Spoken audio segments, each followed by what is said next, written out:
Hi, folks. Remember that syntax is the component of grammar that organizes words into sentences.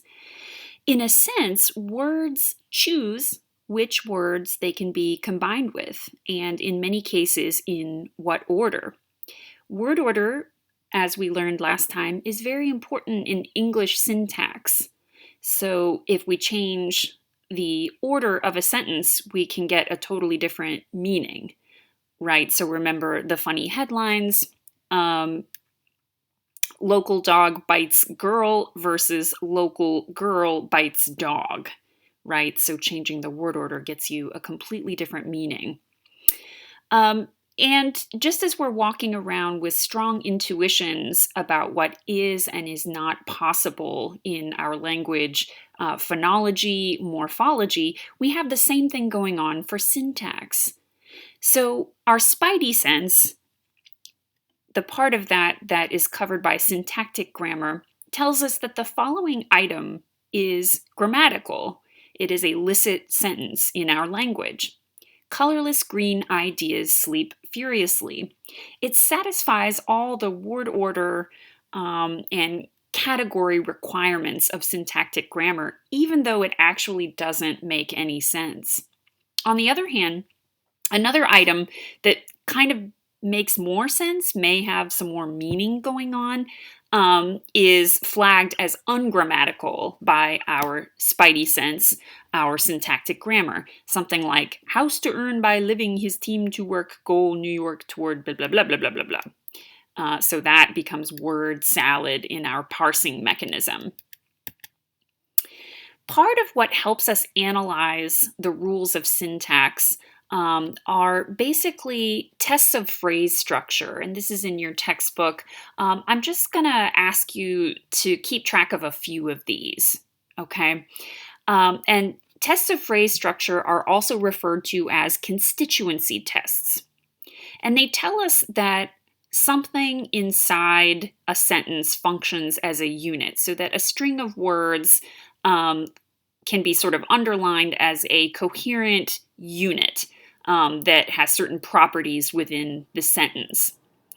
And again, by analogy with the previous chapter, morphology, we're just dealing with slightly bigger amounts of language structure. But we had the same thing going on in morphology when we were able to underline strings of language material that function as a unit. So prefixes and suffixes like un or d or able, as in likable. Okay, now we have more than one word that's functioning as a unit within a sentence. Our first constituency test that I want you to keep track of is substitution. And this just means that a string of words can be replaced by, say, a pronoun. As we see here in this example, you can substitute the dogs with they. The next constituency test is called the movement test.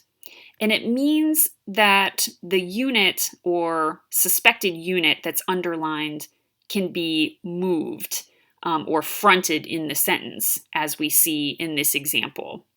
Importantly, with these tests, when you apply the test, you get a result that is grammatical, right? That is still a licit, allowed sentence. Your spidey sense allows it. Then we have a test called coordination. And this is where we can take the unit and conjoin it with a like unit. Okay, so in this example, the children stopped at the corner and looked in the window. We're basically using the conjunction and sort of doubling the unit with something just like it, and it still makes a grammatical sentence. A next important feature in syntactic grammar has to do with complements. And this goes back to the interface between morphology, word-level grammar, and syntax, sentence-level grammar. Embedded in our knowledge of words is information about what types of words, what categories can come after certain words. And these are called complements in syntactic grammar. Different words select or allow for different complements, and this means elements that can follow or, well, complement them.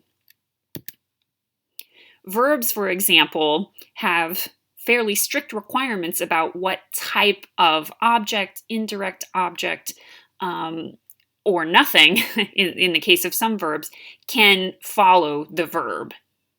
So the verb put, in order to be realized in a grammatical utterance, has to have both an expressed noun phrase and prepositional phrase.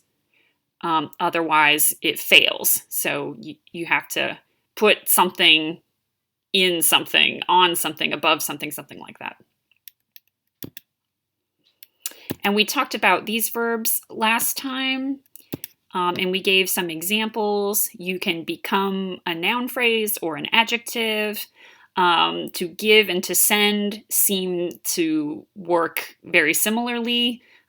Give a direct object to, and then plus an indirect object. Vanish was pretty limited. It prefers to take no object, no complement, but it can take sort of a fixed expression like vanish into thin air. We talked about the different categories in syntactic complements and constituents. So prepositional phrases begin with a preposition, okay? Noun phrases, noun complements begin with a noun. It looks like I failed to give an example there. So noun complements could be the door, Bobby, something that's a noun, okay? A prepositional phrase contains a preposition. So of mice, about politics. And then all languages that we've studied in some way or another allow for a more complicated kind of complement, which is not a single noun phrase, adjective phrase, but rather a whole second sentence embedded in the first sentence. So in this example, I caught up with the thieves that broke into our house. You kind of have two sentences going on there.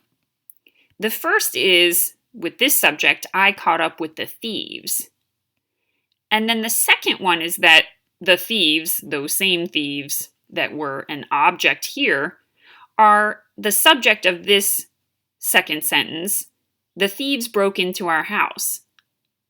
And this type of complement allows for that to be combined in a single longer sentence so that we sound less repetitive. The word that in that example is called in your textbook a complementizer. It introduces a sort of mini sentence. We talked about how many style manuals and grammar books may refer to this as a lower clause, a dependent clause, a complement clause. Oh boy.